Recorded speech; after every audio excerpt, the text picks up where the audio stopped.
guys, sa ngayon, magpa-plancha ako habang wala tayong mga kasama ko. Oh, kanina pala dapat yan.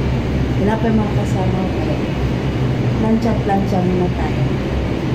Para may trabaho.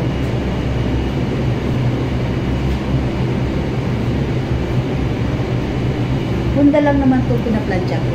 Kasi, pang single lang. Kasi pag double, kailangan 2 tao. Pag mga bedsheet.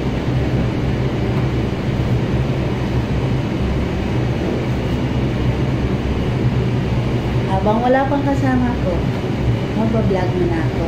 Diba? Salamat sa panonood, guys. Sana may natutunan kayo lagi sa aking vlog. Tumitingin ako sa kung baka sakaling bumato. Mabait naman sila kasi nakakahiya lang, diba?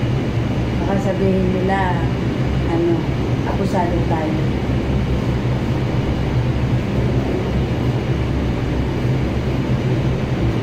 Maraming salamat, guys.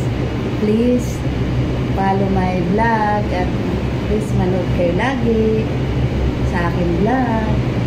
Ciao!